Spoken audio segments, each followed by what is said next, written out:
Having a virtual assistant on the other side of the world has allowed me to travel the world as well. Now, quite simply, it's not been plain sailing. There have been problems, and today I want to go through what they are and how you can overcome them before you hire your next virtual assistant. So stay tuned. Okay, so if you don't know who I am, my name is Thomas Parkinson, and quite simply, I am an Amazon seller for the last 4 years. Now, what I will say is that I run 2 businesses, my Amazon business and also as well FastTrackFBA. And across 2 businesses, I have about 30 VAs. And I'd like to think I've learned a thing or two about hiring them and also the problems and how to overcome them, would you say, that I can share with you today. Now, quite simply, enough about me. Let's go through what I'm going to be talking about today, and then let's jump into it. First things first, what I want to just share about is why it's important to prepare before you hire your VA. The impact it's going to have, I think it's super, super important. Number 2, I want to talk about the culture differences between the Western world and the Philippines and what you need to know.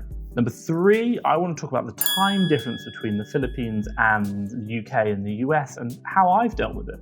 Number 4, I want to talk about buying online using remote websites for your VAs in the Philippines and in the Western world, and some top tools that are going to help you out. Number 5, I want to share about internet connections and the importance of them and getting it right for your VA. And then number 6, I want to talk about unexpected scenarios and what you can do to prepare yourself for them in advance, and also make sure your VAs are prepared as well. Okay, so first things first, why it's important to prepare? Well, quite simply, you wouldn't want to just hire someone and not be prepared.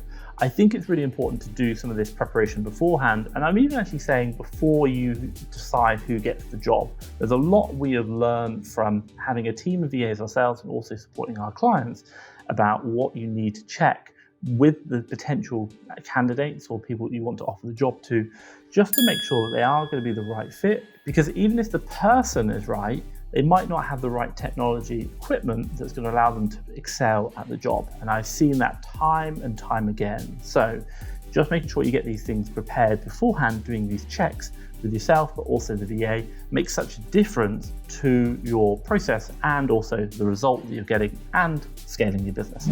Dealing with VAs generally means in the morning or sometimes late in the evening, and coffee is a great way to perk yourself up in the morning. Sometimes, like me, 5 a.m, even 4 a.m, and I've done once 3 a.m. Let's just say I drank a lot of coffee that day. Second thing, culture difference. Now, this is quite a big one, and a few things I've talked about here, and this is learned through years of experience and learning and seeing things that have happened. Okay, so first things first, understand the Philippines, while they do speak a really good standard of English, they are not the same as maybe England or the USA. We have very different cultural, expectations within our cultures or in our countries that don't translate to the same in the UK or in the USA. Now, if I give you a really good example, in the Philippines, whenever you have a VA, they are going to literally say, yes, sir. So whenever you say something, they'll say, yes, sir. Now, that whole kind of yes, sir, no, sir, okay, sir, it's very like a respectful culture, and I really understand that and I really appreciate it. But I think also as well for you, just be aware they're going to call you sir when you first start. Now, within my business, pretty much most of the VAs who will deal with me on a day-to-day basis, we get rid of the sir. I say, look, I'm Tom, call me Tom. I'm here to help you and support you and to get the result that I want. No need to call me sir. You might want to keep it, but I generally get rid of it. I want to build a relationship with my team. But it's not to say that some of my VAs will still call me Sir Tom, and I'm like, that's fine. I'm not going to tell everyone to do it, but quite simply, they will call you sir, yes sir, no sir. That's how they're going to react to you, and they'll say, and just be aware of that. Now, that leads me quite nicely on to understanding about, should we say, how they respond to tasks, how they respond to work. Now, within the Philippines, it's a very respectful culture. If someone asks you to do something, you are going to do it. This means that if a boss, i.e. you, the client, says to your VA, can you go away and do this? I don't know, go away and find me 10 deals, maybe go source this store, maybe do something else, they'll say, yes, sir. Now, this sounds good because they are very positive. They're always going to do something. They never complain. There's never a problem. But do be aware they will say yes sir, even if they don't understand what you mean. Now, if I was to say, can you go jump on a plane and fly to the moon? I'm sure they wouldn't, but this is an example. They might say yes sir. If I give them an example of something that they wouldn't actually know how to do, what they'll do is they'll go away, figure it out, and then do it. Why? Because you're the boss. If you say something, obviously it's possible, and they will need to go find out how to do it. Now, this might sound good, but the one problem you're going to get is a lot of time you're going to ask them to do something, they'll say yes, they don't really understand, and they'll go away and try and do it. Now, you might come back in a week or a day or 2 weeks' time and realize that they've not actually done it to the standard required, or maybe even not to the detail that you expected. This, quite simply, is a communication issue, and it's very, very common working with remote teams, but also as well teams who are in different cultures. So, how can you overcome it? Whenever you ask a team member to do something which is not normal, i.e. not normal day-to-day, or maybe in addition to normal day-to-day work, tell them what you want, and then ask them to repeat it back in their own words. What you're looking for is, do they understand what you're saying? So you might give, say for example, hey, can you go and sign up to all the top store newsletters? And then what you're looking for is when they repeat back, is that they are going to tell you the process that they're going to go through. So I'll go find all the top stores, and you might ask them, can you name 5 top stores for me? So they might say like Boots, Argos, Walmart, John Lewis, I don't know, different stores. I'll then go to their website, I'll then enter the email address in, and then I'll get the email to come to our email inbox, and I'll click the subscribe button or accept that email just to make sure that they're getting the emails. Now for you do this because it just confirms that they understand what you've said, and they know and they can talk it back in clear direction. And that's really important because they understand what you want, and the result you're going to get is the result you're expecting.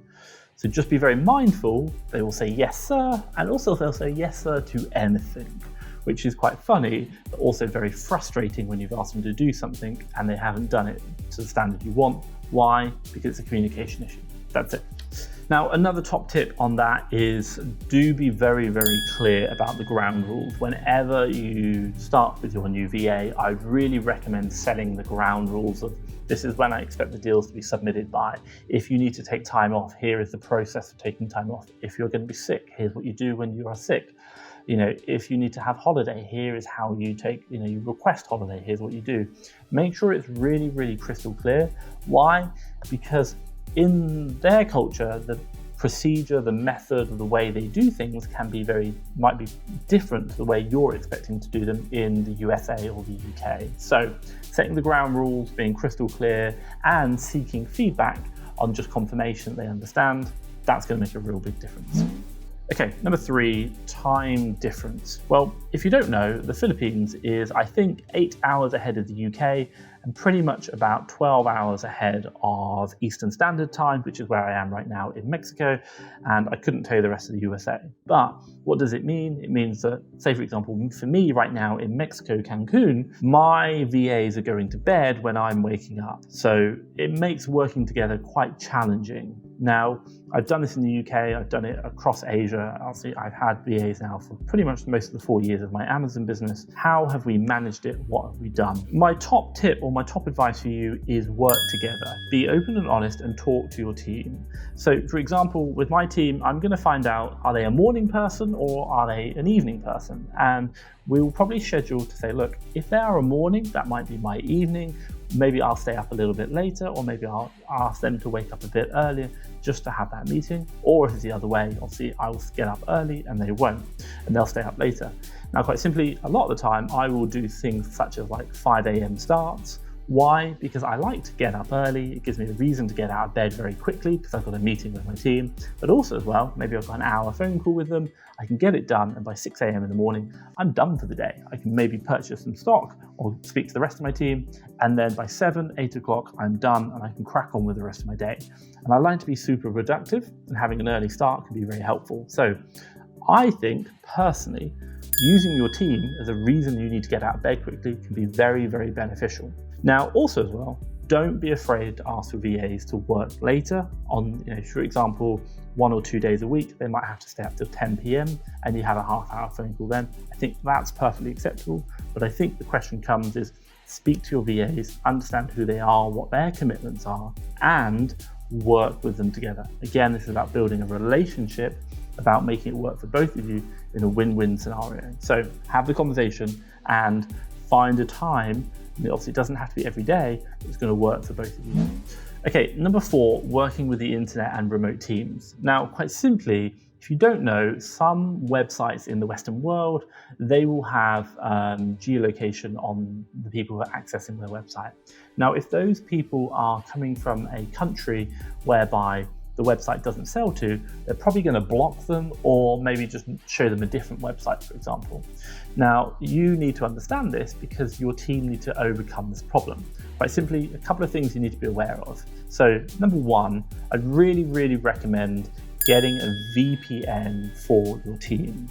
Now, quite simply, there are free ones out there you can use, and for me, we use a paid-for version of the VPN that we use with our team. Number 1, I just think it's going to be faster and my team are going to be quicker, but also number 2 is the fact that it's going to just be more reliable, and I'm after a reliable VPN.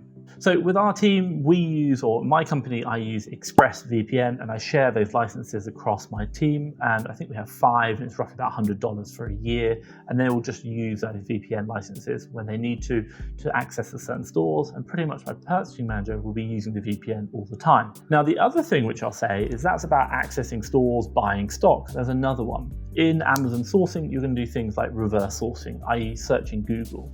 Now, the one thing you want your VAs to do is to be set up so that those Google search results are in the country that you are searching for. Quite simply, if you go to google.com or .co.uk or wherever you are, scroll down the bottom, you can change my search settings to only show results from a certain country. So they might be in the Philippines, you actually change it to the UK or America, and now when they search Google, they're going to get the results as if they were in America itself. And quite simply, that means when they're doing reverse sourcing, they're going to get all the American stores or the UK stores, not the Filipino stores. So something really top tip there, look on Google, change your search settings to be the country that you're in. Okay, so quick question for you guys. This is a video about preparing for virtual assistants. Obviously, I'm going through my top tips. Drop it down in the comments below if you've got anything else that you recommend people should prepare before they hire their first VA. It's going to make a difference. Maybe there's something you know that I don't. Okay, so number 5, internet speed. Now, this is quite a fundamental part. It doesn't matter how good your VA is, how willing they are to work. If their internet speed and even their computer is slow, it just means they're going to get lesser results. A lot of this work is quite simply just about going fast and getting the process done. If they can't do it quickly, it's going to have a real problem. So quite simply, for all your VAs, I'd really recommend you have a look at doing an internet speed test, checking their test. Now, I generally look at a minimum of about 4 megabit per second, but ideally you want to get to about an 8 megabit per second if you can connection. If you can get that, then you know that the computer, we do an i5 in the VA Academy, and also as well an 8 megabit per second connection. It's pretty much going to be where you need it to be. And in regards to computer as well, I'd say 8 gig of RAM as well. i5, 8 gig of RAM, and 8 megabit connection. If you can get that, it should be pretty much set up to work very fast, very efficiently, and obviously get results. So I just want to take a moment to talk about the FastTrackFBA VA Academy. Now, quite simply, a moment ago, I was talking about internet speed tests, getting the right computers. There is a lot of things to check about getting the right VA, not just equipment, but also the right personality type, making sure the job fits for them, and they're going to stay in your business for a long time. Now, with FastTrackFBA, the VA Academy, we have a service whereby we go out there and find, test for all the things we talked about here and so much more. We also interview, and then we write contracts, and then we'll train a VA to do manual sourcing in your business and support them for 12 weeks in your business to make sure they get results. Now, quite simply, this is a service we have run for all of last year. We've got over 90 VAs we've hired, and we've had certain customers come back to have 5 VAs from us.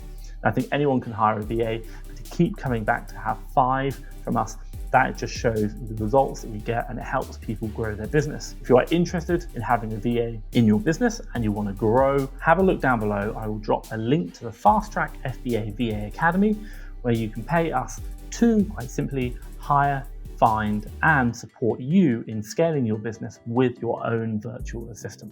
So that's pretty much it, things that you want to check. But there's one thing that I'd also really recommend you have a conversation with about your VA, maybe even as part of the interview process, is to say, what happens when things go wrong? Now, there's one thing we see that does happen more often than not that you probably want to be prepared for as part of an unexpected scenario. Now, what is this? Quite simply, the internet goes down. Now, this means that it's quite common for the internet to go down in the Philippines. Why? Because the Philippines is a series of islands and the connection sometimes doesn't work, or maybe there might be storms or tornadoes and the local landline connection goes down. So what do we recommend? We recommend having a backup SIM card for the internet. Now, it's quite common that pretty much most of my team will have a backup SIM card, whereby if the internet goes down on their landline, they can switch over to the mobile and then just continue working as per normal. This is so important because it allows the business to continue operations even when the local infrastructure goes down and your business isn't impacted. Now, unfortunately, there are times that you can't help it. For example, I once had a VA call me up to say, I can't work. They didn't call me up. They managed to get a message to me to say, sorry, I couldn't work the day before. Internet went down, the wireless went down, and the roof of my house blew off. So we had to get that fixed. Now, obviously quite a unique situation, but the internet going down does happen, and having a backup SIM card to support the business continuation and VA to do the work can be really, really important. So I'd recommend that for your VA. Okay, so that is pretty much it for me today. And what I will say is if you've liked it, give me a big thumbs up, and hey, hit that subscribe button if you want to see more videos like this. But what I will do is I'll leave a video around here about how to hire a purchasing manager and working with your purchasing manager. It's just going to help grow your business and to make it more efficient for you. So maybe that's somewhere where you are now, or maybe it's somewhere you want to go. Look at that video, it will help you out. But for me, Thomas Parkinson, thank you very much.